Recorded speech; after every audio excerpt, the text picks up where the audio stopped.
or whatever, or you can keep it depending Here on we are. So, what is it? The 29th of January, 2020. I love saying 2020. And this is our first book review.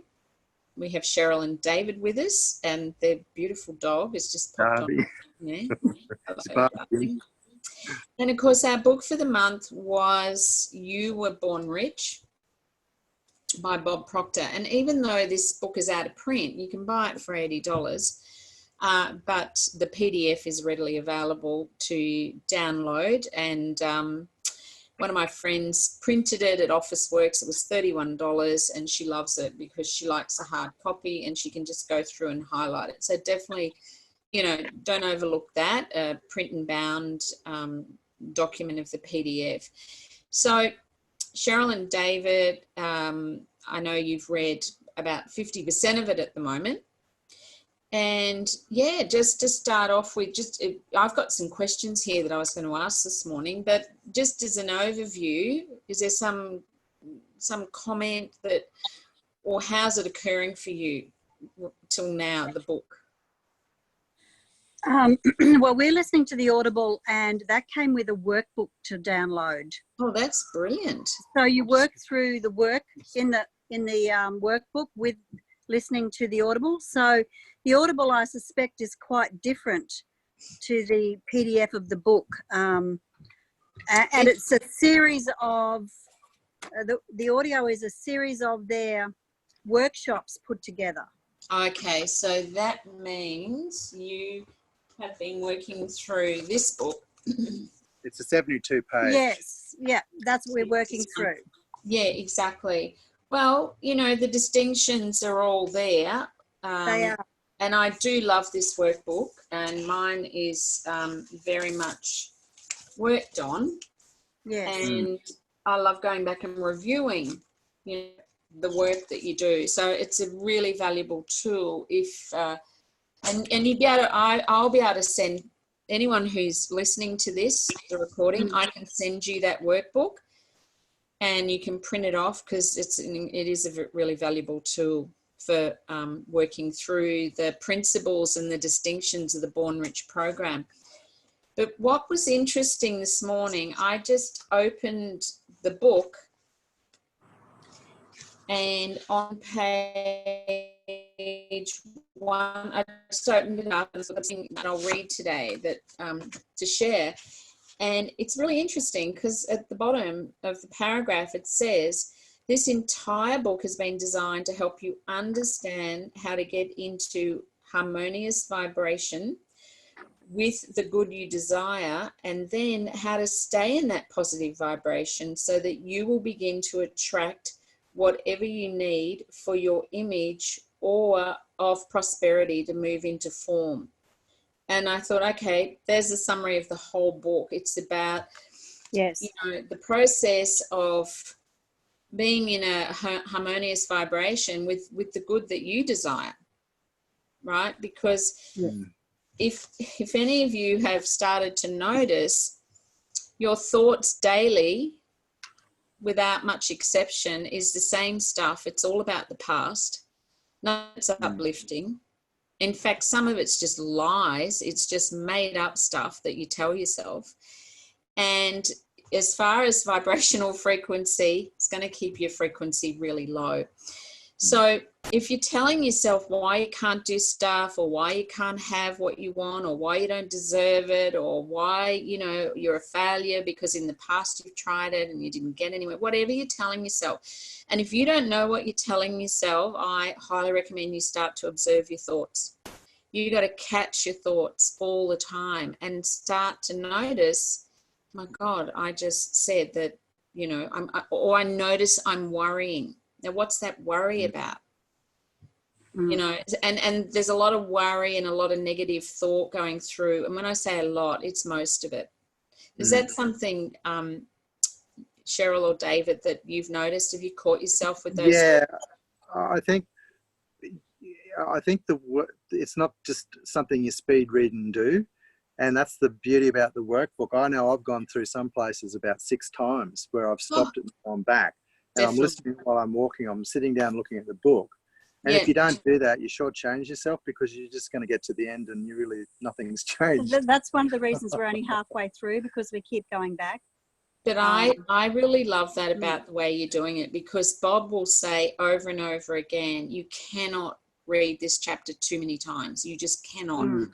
And, you know, and he talks about where he's read a chapter over and over again, particularly in the Napoleon Hill book, which is Think and Grow Rich, because a lot of this work has evolved through the secret that Bob discovered in Think and Grow Rich, and you can't read it too often. And do you know what? I have read this book several times in my life, and every time I read it, I learn something else that I didn't pick up, I didn't see, I couldn't hear it, because you learn in layers. Yes. And as you evolve, then you go, oh my God, I've done this book, I've done this program so many times, and I just saw that for the first time. So that's a perfect way to do it. Yeah, I discovered that too, because we read this book, many, many years ago. And I was surprised I couldn't find it on my bookshelf. So somewhere we've loaned it to somebody over the years. Yeah. But one of the things I found was, when we read it the first time, we really, really needed to read it again. And I'm sure we didn't. We just read it once, because I'm picking up on so many things that I didn't realise from... it is a combination of everything else we're reading and learning as well that makes this book much more meaningful to me this time round. Yeah. I'm getting a lot more out of it. Yes, no, exactly. And, you know, like I said, you know, you could read it again in a year's time and you'll get a whole another level of learning from it. Welcome, Marion. How are you? I'm good, thank you. I'm sorry I'm late. I got caught up with a patient. We don't need, that's fine. Marion, how far did you get with the book? Oh, look, I have, to be completely honest, I have read it before, and I have started re-listening again over the last 2 weeks. I've just had a lot going on. So, but I wanted to stay invested in what everyone was doing. So I do remember from the first time, but I just heard Cheryl saying there about listening it the second time. And I just think, I agree, like when you go back, it is a combination of other things you've learned in that time as well that change your perception on how you receive that information, I think. So definitely, most definitely, yeah. And I mean, look, it's not about, as far as I'm concerned, it's not about whether you actually read the book by today. It's about working through the book and, you know, using the principles and the distinctions. It's like it's a lifelong learning. Yeah. This is really just the beginning of the rest of our life, learning this and using the distinctions. But the one thing that I was just talking about when you came on was noticing what the voice in your head tells yourself. And this is interesting because most people don't even, first of all, they think that's thinking. Well, it's not. That's not thinking, you know. I think Bob Proctor says most people would rather die than think. And most people probably be lucky to think for 1 minute out of a day. It's a voice in their head going round and round and round, telling you rubbish, telling you lies, telling you why you can't do stuff, why that can't work, why you'll fail at that. It's incredible how much negative talk goes on. Look, you know, let's not even go there where it all started. It doesn't really matter. What really matters is that you interrupt it. Yes. Now, why is it important to interrupt what you're telling yourself every day? If we go back to the distinctions of this book. I think it's important to me because I think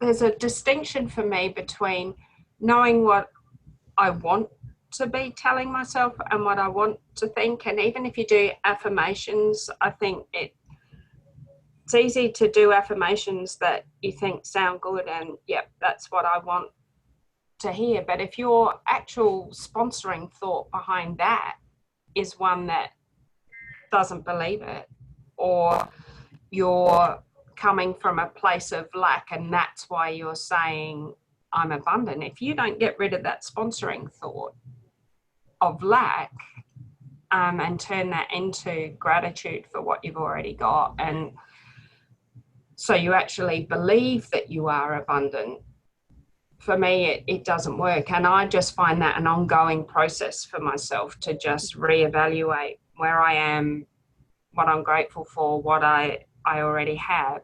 Then I feel more powerful in my affirmations and my beliefs. So I don't know, that rambled a bit. I got off. No, actually, it was great. That's exactly how it is. Yeah.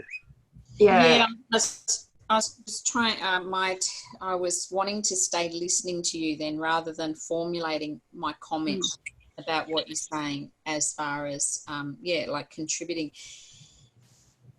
The thing is, the voice in the head never goes away. It just doesn't, right? But you can subdue it.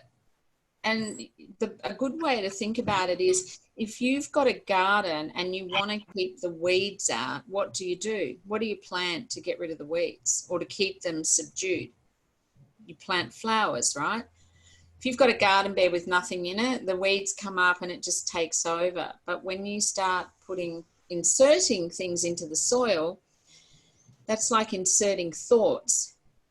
It's like you being responsible for inserting a thought that you want to think, a thought of what you want to create, a thought of what you want to tell yourself.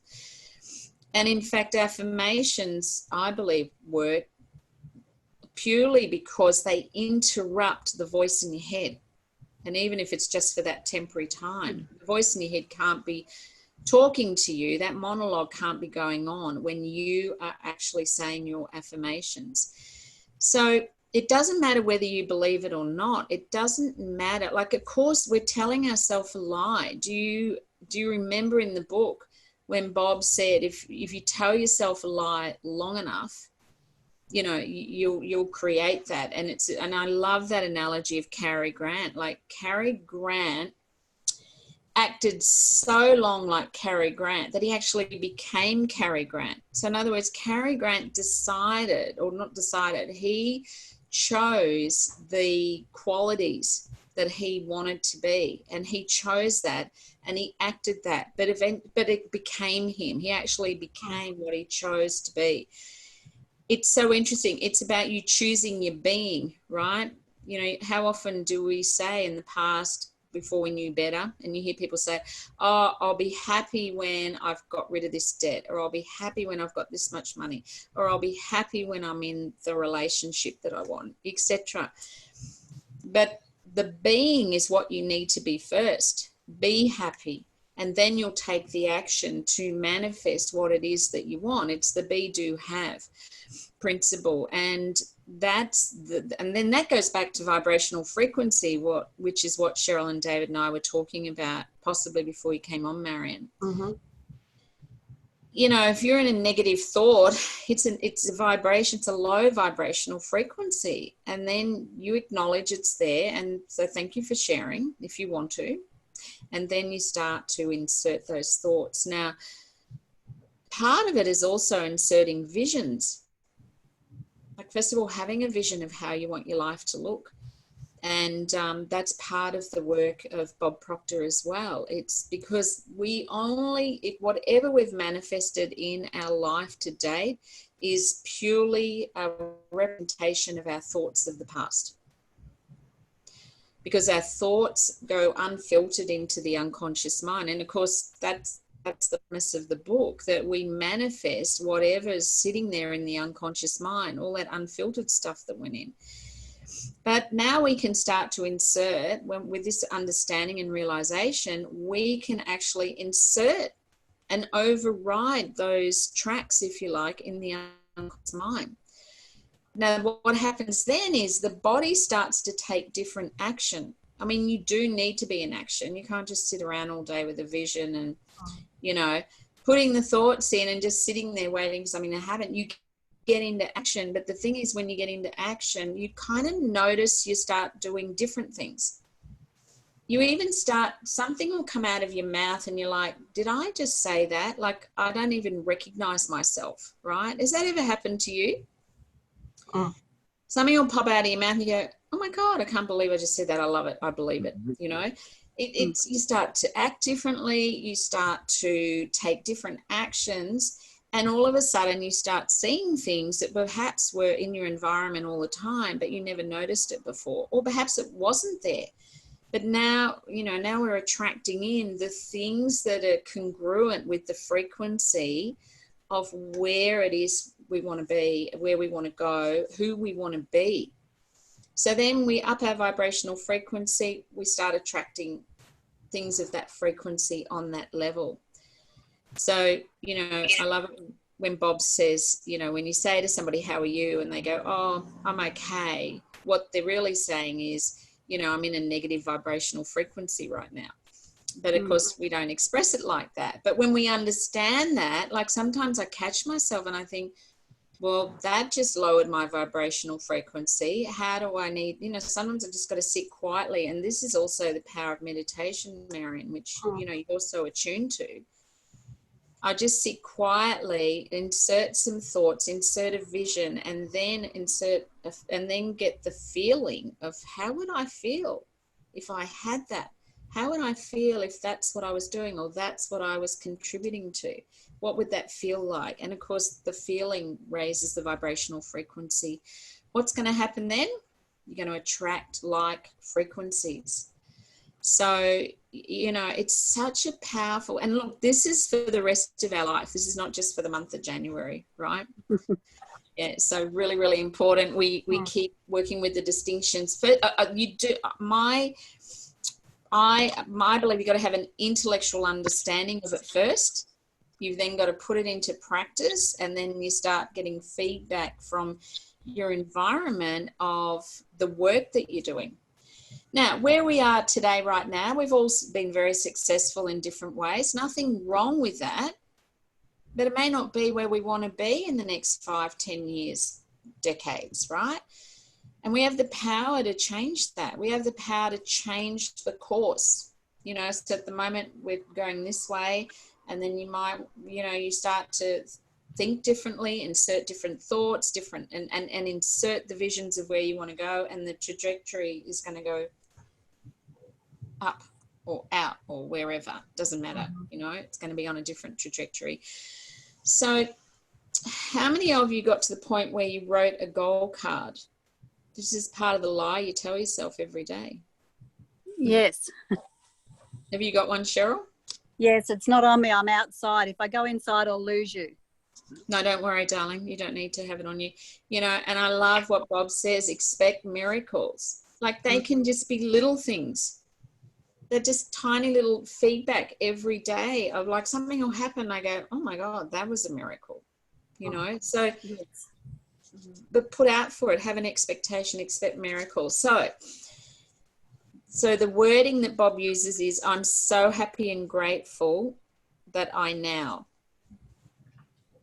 am, that I now have. For mine, I'm so happy and grateful that my income is now. I've worded it like that. It just kind of rolls easier for me, that my income is now $20,000 per month. Whatever. Yeah. It doesn't have to be a financial goal, by the way. Yeah. Yes. It's kind of yummy if it is, because with that, you don't just get there from not making a difference on the planet with what you're doing, right? And I think we're all like-minded in that department. So I love my goal card. I used to carry it in my bra next to my heart. It just reminded me it was there, and I'll pull it out any other time of the day and read it. It did go through the wash a few times. So I do, and it's a good idea to have more than one.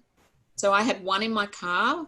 Most of my time I'm at my desk these days, and then I've got one in the car. So that's where I keep it, and I love it. And I also do a routine in the morning where I will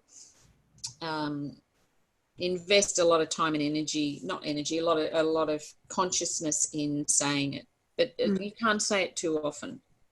Okay. And again, it's a lie. It doesn't matter. It's like the fake it till you make it. You are telling yourself a lie, and there'll be a bit of resistance. But if you continually insert that lie, keep saying it, the unconscious says, oh, okay. Once it's at the unconscious level, the The body moves into different actions, which creates different results. The results that are consistent with your desires, the things you want. Let me look at some other questions. So, I mean, the Born Rich book is a very effective way to change any habit. Are all of you sort of, is that something you're clicking into? Like, I'm very aware at the moment, more than any other time of doing this program, what habits are serving me. Because all these habits are stored in the unconscious mind. You do something often enough. It's like, how often do you drive somewhere and you think, I don't even remember driving there? Yeah. Heaps. My unconscious did all the driving. It's like, God, is that scary or what? But when I was learning to drive, it was very much in the conscious mind. So I know what I was doing. And then it becomes unconscious. You know, my routine in the morning, which supports me around my body, physical body, is very much a habit. I like that habit. I don't want to replace that habit. But there are other habits that don't serve me. You know, it's kind of like the body moves me to do something and I think, why did I just eat that? That's incongruent with what I consciously want. It's like the body is taking the action based on some unconscious programming that I've got. So it's like, interrupt that. And some of you will relate to that. It's like someone who's smoking or drinking and saying, right, I'm not having any drinks this week. And next minute, their body moves them to the fridge. They open the fridge and they pour a drink. And it's like we notice we seriously don't seem to have control over what the body is doing. And, you know, it's because there's a program there that runs the body. So we need to interrupt that. It's like, no, hang on a minute. I'm driving this with conscious thought and I'm committed, but I'm not having that right now. You have to interrupt it. And then you have to know yourself as somebody that is conscious that can interrupt it. Yeah. So there'll be things we do in our business and don't do. Good habits in our business, bad habits in our business. In other words, not bad, but habits that are not moving us towards our desired outcomes.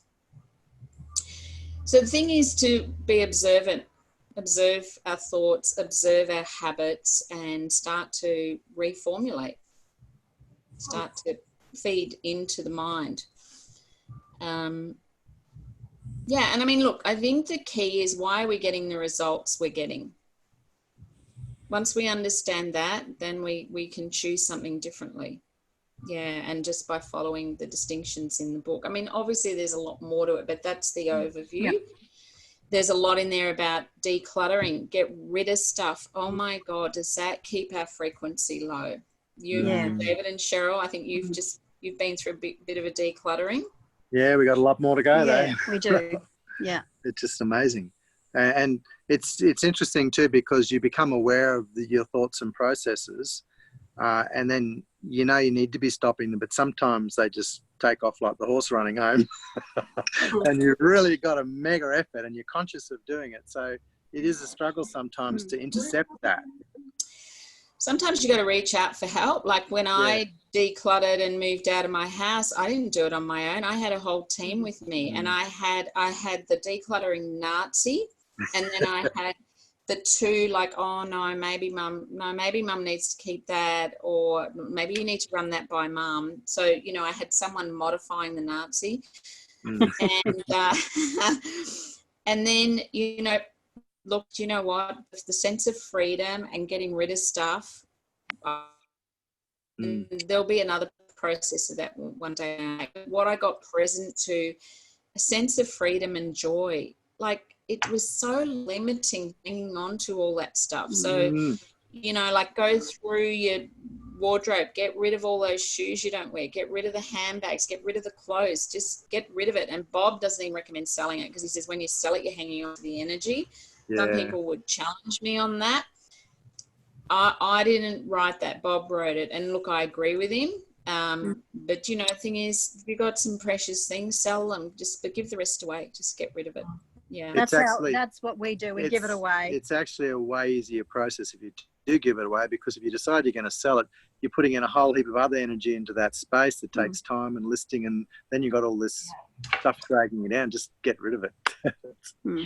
Just get rid of it. Focus on the things, focus on what's really important, focus on what you love, focus on increasing your income rather than, trying to get an exchange for it. Exactly. Yeah. So yeah. I think for me from this book, the two biggest things were your thoughts that are going on beneath the surface, and when they come up, I just thank them now because I catch them. The more you do it, the better you get at catching what is going on.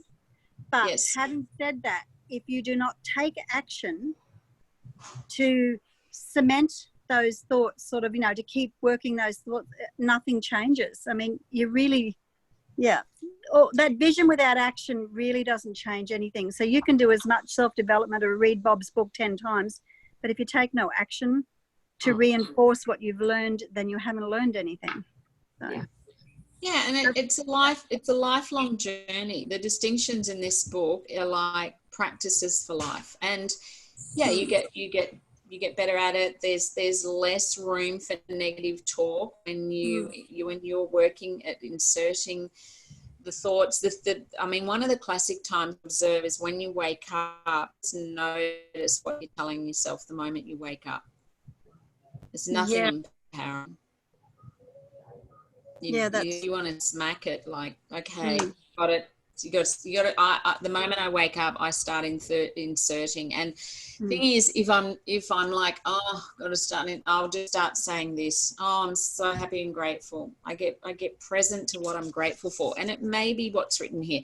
It may be the fact that I'm grateful. I've got a flushing toilet, and I can go and turn a tap, and I've got hot water for a shower. Like, we take that for granted. If nothing else, get present to that every morning. The fact that I can go and push a button on a jug and make a cup of tea. I mean, I'm incredibly grateful for technology that allows that. I'm grateful for the people in my life, even ones that are here for me to learn from, that can be challenging to be around.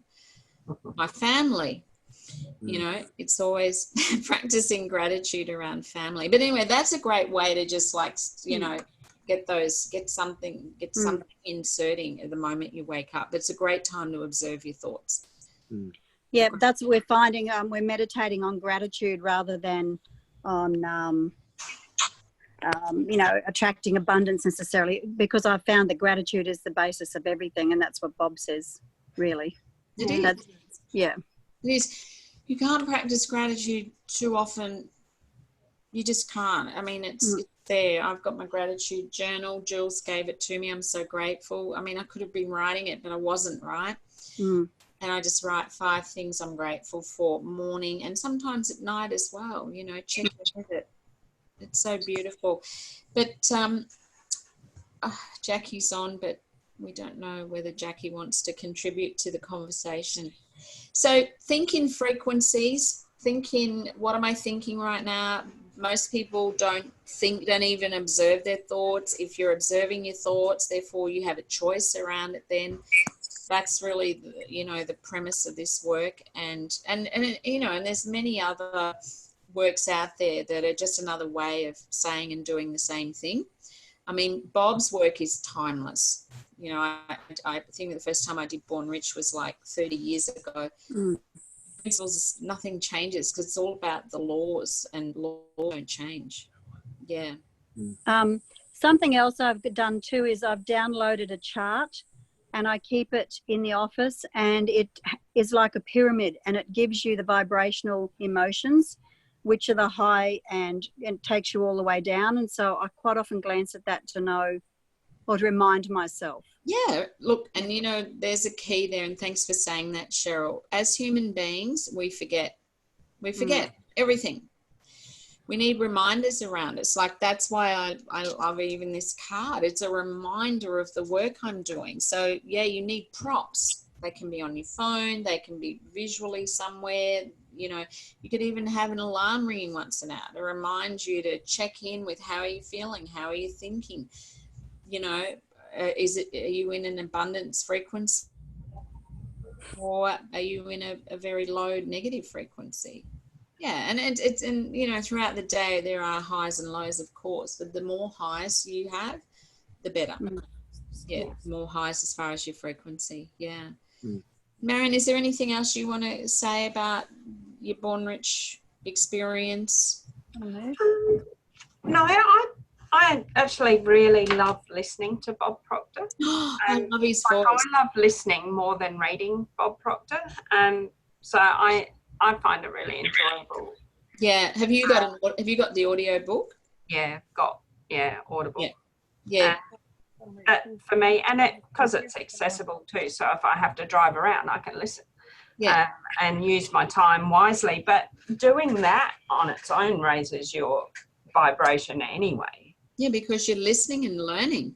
Yeah, and that's exciting. And what I find I do if I'm feeling low is I'll just take only a couple of minutes to sit somewhere quietly by myself and just remember an experience that brought joy to me, but just really make sure that I feel that joy. So it might be, that feeling, some days you just get that when you look outside and you just think this is just a beautiful day, and you get that rush through your body. Those sorts of memories are really well embedded because they're embedded with sensation and changes in your physiology. And so I sit and remember some of those experiences and just concentrate on the body experience of that, and it gets me out of my rut of thinking and listening to what I shouldn't be listening to, and really feeling grateful and joyful. And I would do that a couple of times a day. Exactly. And and that's exactly right. And when you get practiced at it, all you need is 5 minutes. Yeah. It's like learning to have a power nap. I ran a business when I was quite young, and I'd have to be up very early in the morning and very late at night. And I trained myself to have 15-minute power naps. And a lot of people say, oh, I can't do that. Well, you can do anything you want. It's training yourself. And if you can train yourself to just, slow down and have that 5 minutes and practice it.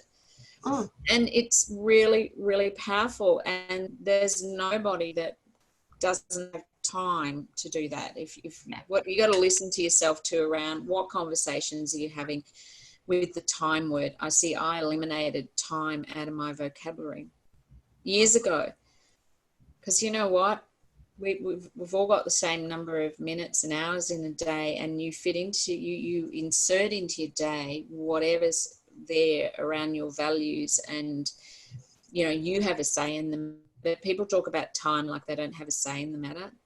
And we do.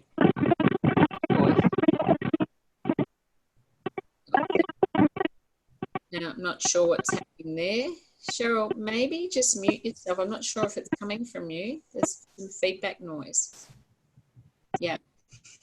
All right. Well, that's really exciting. Jackie, I hope you're, working through the book, getting the distinctions flat. Is it? Oh, hello. Hi, I was eating my lunch. I didn't think you needed to see that. Perfect. Yeah, look, before we wrap up today, Jackie, is there something you'd like to contribute to the discussion? What have you discovered? Where are you at? I mean, you will have discovered something. I've just been listening to it on Audible, and it's been good. I've actually been in the 6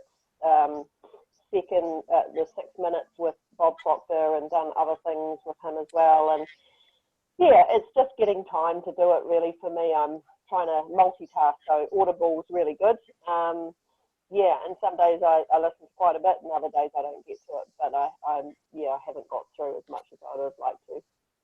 Yeah. Well, the thing is, there's never time to do it. It's a matter of making it a priority and, like structuring it in your life. You structure it. It doesn't matter whether it's born. I'm structuring a lot of things in my life, actually. So I'm putting a lot in, and the worst part is that the thing I'm not achieving is getting to bed at a decent time so my body can rest. Yeah. And so I cannot put that ahead of that. And like for me to get to bed before 10:30 is virtually impossible if I keep adding, things I have to do. And I'm the kind of personality that will just stress out and just stay up till, 1 or 2 in the morning trying to get things finished. And it's not good for my health. So No. I'm trying to de-stress, and so I'm trying to be a lot more relaxed about, well, I got to listen to 3 chapters of it today. It was awesome, and I'm really taking it in, and it's not stuff I haven't heard before. I've really enjoyed it, and just taking as much out of it as I can, but I'm not stressing myself out about yeah. No. And no one would suggest you'd stress yourself. We've always got to give up something to fit something else in. There's no doubt about that. And sleep is really important, and that was a big challenge for me. And I really took it on last year, because I would just I'd push through to 1 or 2 in the morning, and I've done that all my life. And the thing is, it's not serving me now. I'm at an age where I don't want to do it anymore, thank goodness. It's like, but anyway, the thing is, just keep working with it. Have a vision of how you want your life to look, Jackie. And I think the thing is that what I've learned from Bob already, I'm pretty much feeling like I'm getting the benefit of it. Like I do all the gratitude, and I do, I make sure I write in my gratitude journal every night before I go to sleep, and then I have another one that I try and do in the morning, and I'm trying to fit exercise in. I'm trying to do my 5 pillars of wellness and all sorts of stuff, and I'm seeing that life is ticking along, and it's happy, and things are falling into place, in other areas. So it's all starting to make positive changes, but there's still heaps of stuff that needs to change. Exactly. And that's when you notice things do fall into place. That's when your frequency is, you're in that, what do they say, you're in flow. You start to notice you're in flow. And when I notice I'm out of flow, that's when what would serve me then is to take that 5 minutes that Marion was talking about and really slow down and slow the mind down. Because that really impacts the unconscious mind as well, because the unconscious mind's not used to that. It's used to us rushing and fitting another thing in, and it's like, oh, hang on a minute, Jackie's taking 5 minutes out right now. That's new. So you're altering a habit as well. A habit that's serving you, which is beautiful. Whereas we're in the habit of keep going, keep doing this.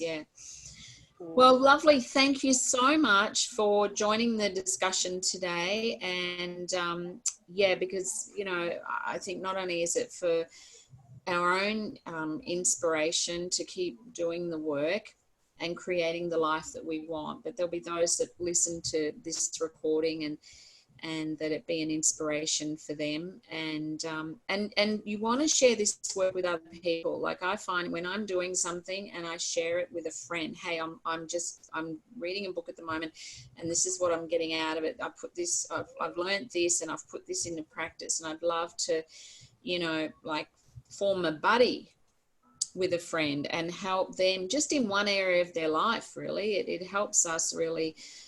When we teach somebody else, we actually become more proficient in the practices.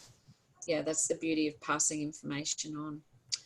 I loved one of the things I loved was that you don't really know something until you can explain it.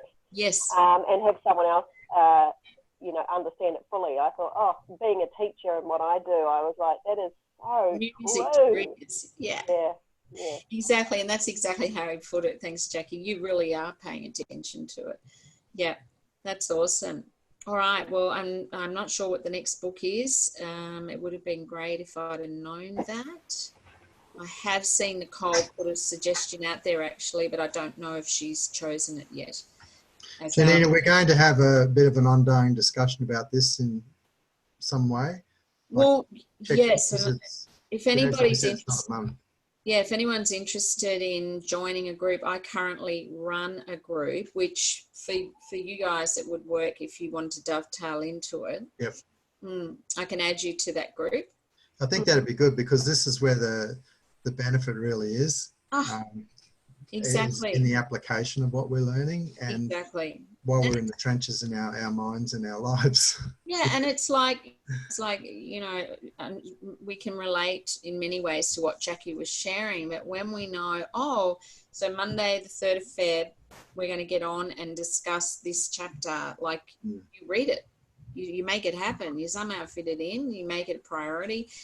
Otherwise, we just sort of allow the busyness of life and lack of structure, which is up to us really, get in the way. Yeah, so it works. It's very powerful. Yeah, I'll add you to the group. If anyone else wants to be in that group, let me know. That'd be great. Thanks.